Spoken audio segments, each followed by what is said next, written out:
Dr. Infrastructure, we provide PPP advisory services, sale of properties in Nigeria and the UK. We inform, educate, and inspire positive infrastructure delivery outcomes. Our faculty members cut across industries and sectors assembled from many parts of the world to enhance infrastructure delivery in Nigeria and Africa in general. You can watch and follow us on YouTube, LinkedIn, Facebook, Twitter, and Instagram. If you need infrastructural help, you can reach the lead consultant via telephone on +234 808 439 1140. That is +234 808 439 1140. We are here to help you. We simplify infrastructure delivery through a combination of modern techniques with improved indigenous methods. Dr. Infrastructure provide optimized solutions for infrastructure delivery.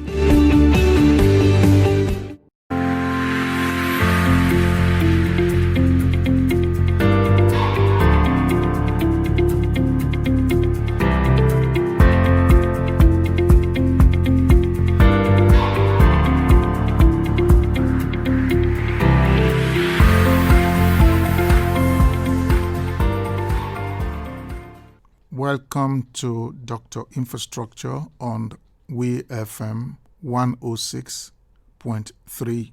My name is W. Ahato. In today's program, we will be discussing Hyperloop capsule, future infrastructures in transportation and technology with Andre De Leon, who is joining us via Zoom from Spain. At Dr. Infrastructure, we provide infrastructure and PPP advisory services and sell properties. We inform, educate, and inspire positive infrastructure outcomes. Our faculty members cut across industry and countries to enhance infrastructure's delivery in sub-Saharan Africa and in particular Nigeria. You can watch and follow Dr. Infrastructure on YouTube, LinkedIn, Facebook, Twitter, and Instagram. You can reach the lead consultant if you need infrastructural help. We are here to help you. We provide optimized solution for infrastructure delivery using a combination of modern technology with improved indigenous method. Today on Dr. Infrastructure, we are joined by Andre De Leon from Spain, the CEO of HyperloopTT, one of the companies changing the face of future infrastructure in transport through innovations, excellent leadership, technological breakthrough, and infrastructures to enhance societal transformation. On December 15, 2020, HyperloopTT, in its press release, said they have entered into an agreement with sustainable infrastructure developer and operator Ferrovial, a 68-year-old company, to analyze Hyperloop projects throughout the UX. One of the projects, the Great Lakes Hyperloop Feasibility Study, analyzed multiple routes connecting Cleveland to Chicago, which increased regional income by billions of naira. It has also enhanced property value along the houses, reduced carbon emissions by 140 million tons.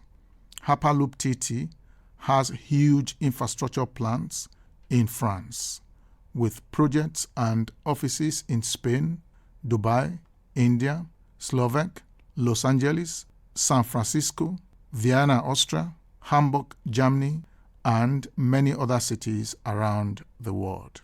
HyperloopTT revealed the world's first full-scale Hyperloop capsule, winning a gold medal at 2017 London Design Awards. Andre leads the largest crowd-powered professionals ever assembled in the history of transport infrastructure. He is a transformational leader. It takes my privilege and honor to welcome Andre De Leon to Dr. Infrastructure Program. De Leon, you are welcome. Hello, Andres. Can you hear me?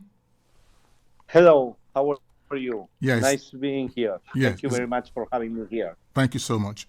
Andre, since our last encounter at G20 Infrastructure Hub event in Australia, I have followed your footprints and your leadership style. How are you able to coordinate these innovations, traveling around the world, and still deliver superlative infrastructure across the globe? Well, I think that one of the big advantages of our organizational model with the crowdsourcing, we were the first company that was formed to develop the Hyperloop using the crowd, is that we work with people very experienced, people that works in exchange of equity. They are self-motivated people. They are teams, that they self-manage themselves. Of course, following, the criteria and the strategy of the overall organization. I have a team of more than 50 full-time employees that organize this crowd of 800 contributors plus 50 companies that are collaborating.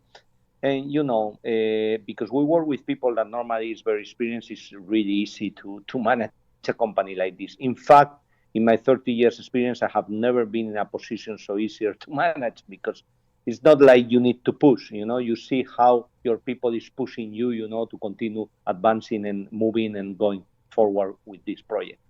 Thank you. What is your view on future transport infrastructures in societal transformations?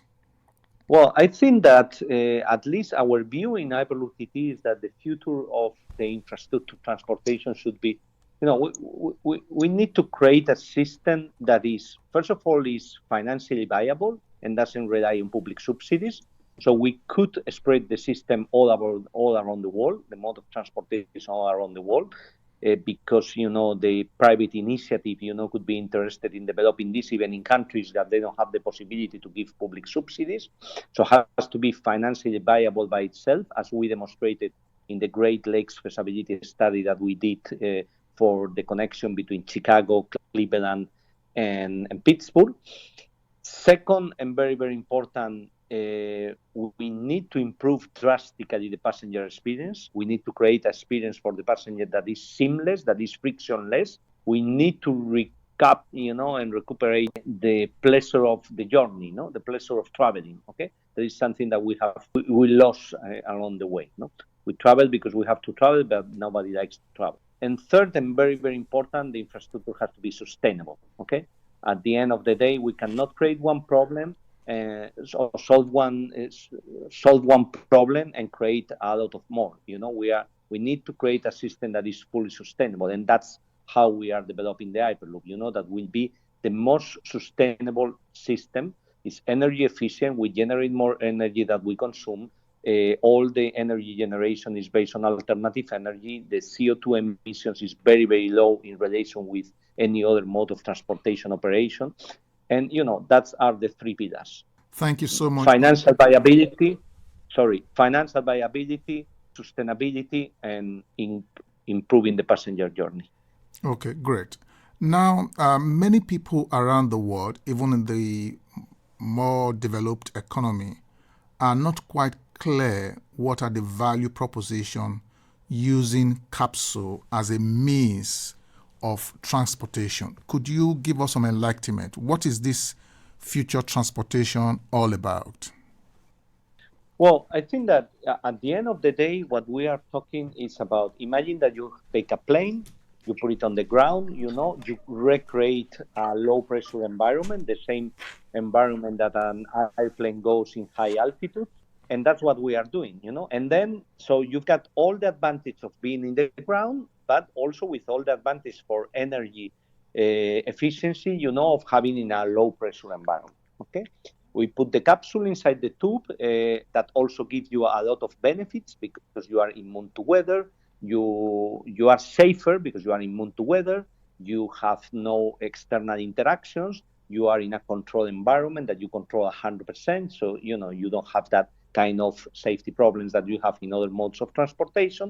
Okay, and you've got a very, very good output, because at the end of the day, we can put a capsule in the tube every 40 seconds. Okay, and that means that every 40 seconds we can move 28 to 50 passengers. With one advantage, especially in today's pandemic world, no, in the middle of the pandemic, that because you are moving 28 to 50 people, you know, you are not creating a big problem, you know, in case that you have any contamination or any problem in one of the passengers. Okay, so that's all together creates a system that is, as I was saying before, you know, is economically viable, is fully sustainable, and improve drastically the passenger journey. Thank you so much, Andre. I think the points, or some of the points one can take away from what you've just said, it would appear that you are creating a very superstructure, a technology which allows a self-contained environment where you put your capsule in a tube, and that capsule is, that environment is controlled by your technology.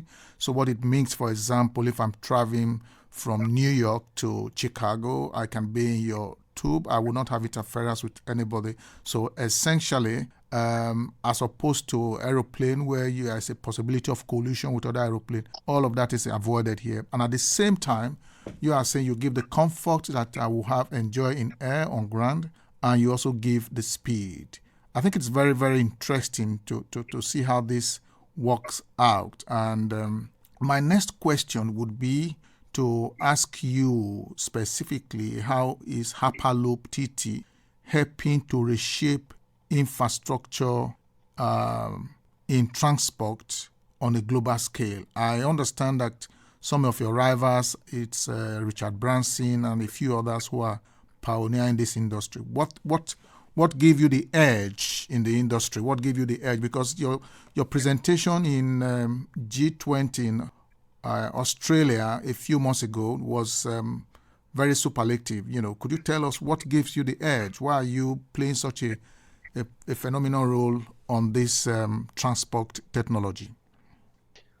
Well, you know, this is a new industry, and there are other companies that are working on this. Okay, we are the first company that was formed to develop the Hyperloop, and because of that we have some advantage. No, certainly it's clear that Virgin Hyperloop One and us, we are leading this race. Then there are some small companies in some European countries, but you know.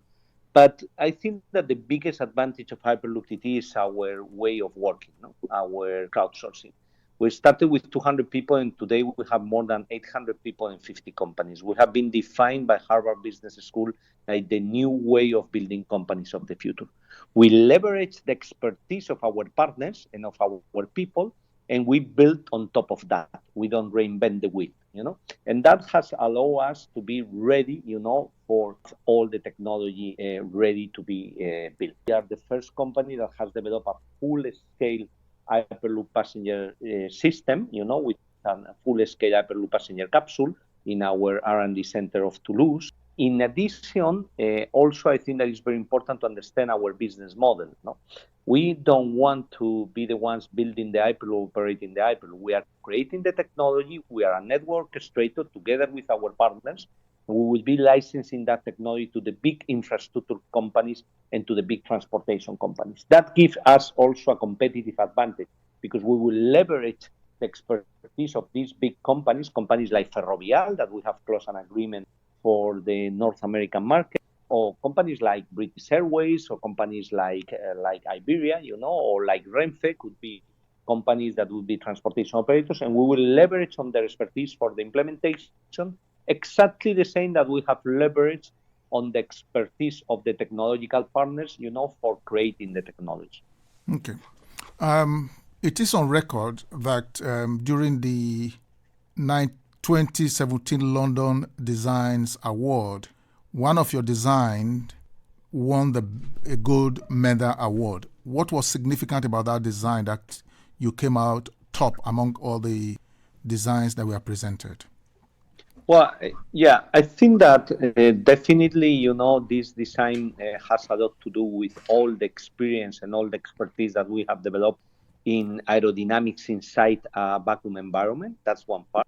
Second, of course, is the aesthetic question. Prisman and Guri did a very, very good job, developing this concept that they try to make it very smooth, very organic, very related to nature. Okay, we are trying to create something that is not the typical futuristic design. We wanna create our design DNA. Is about creating something that we are used to. That is in the nature. Nature already give you a lot of possibilities, and then you know how to do it. You can transplant or you can implant that philosophy or in all your products. And I guess that was part of what so when they give us that award. We were very happy about it, and it's just one recognition more of all the job that we have been doing through all these years. Well, that's very interesting because for me, the design was very fantastic. But added to that, during the G20 Infrastructure Hub in Australia, you showed one of your plants in France, which was phenomenal. Can you tell us about that plant? Unfortunately, we can't see it. We're on radio. How I wish it was a television. I would have asked you to demonstrate that plant. But can you tell us about it? It's such an amazing, amazing sight to behold. Well, I think that our implementation in Toulouse, in France, was like we create a R&D center focused on aerospace technologies and system integration. Okay, basically it's like a test bench where we will be able to test all the technologies and the integration of all the technologies together. Basically, we can test everything but the speed. Okay, just to make it clear, because of course you have only 320 meters. No, it's full scale. We have finalized all the testing of the vacuum system. We are in the process of testing also everything related to propulsion and levitation. And the most important thing, we have been very lucky because we have been able to leverage all the expertise of the aerospace valley, all the industry that has been developed through all these years around Airbus and around the aerospace industry has collaborated with us, to be able to move properly on this project. Okay. And to advance in this project. Thank you so much, Andre. Now, my other conversation, without draw it back home, we want to look at Africa. As you very well know, Africa has infrastructural deficit. And I recall recently I was discussing with a colleague, a friend, in the government cycle, how we can bring your technology to Nigeria. And he laughed, said, hey, we don't have constant electricity. We don't have this. We don't have this. So, Andre, can you tell us what is HyperloopTT plans for Africa, working with Iguahi Transatlantic UK? What are your plans to come to Africa, bearing in mind our state of infrastructure? Well, I think that especially because on the actual lack of infrastructure, we can think in the Hyperloop like a major infrastructure that could cover also other needs, Think that we put solar panels on top, so we have energy generation. Think that if you are doing a linear infrastructure, you need to use that right away also to bring electricity, maybe even to bring water. So I think that what we need to think seriously is about the times that you spend a lot of money in one infrastructure and then in another are past. You need to plan well from the beginning. I think that Africa has a great opportunity for this. And making Hyperloop like a backbone where, on top of transportation, you could bring energy, you can bring water, you could bring other services, 5G and things like that. And that makes the thing much more logical and much more efficient from an economic point of view. In addition to that, we are talking about an infrastructure that doesn't require big tickets. We are not doing an Hyperloop just for rich people to travel. We are doing a mass transportation system that is very affordable and a system that in 25 to 30 years, you have the return on the investment.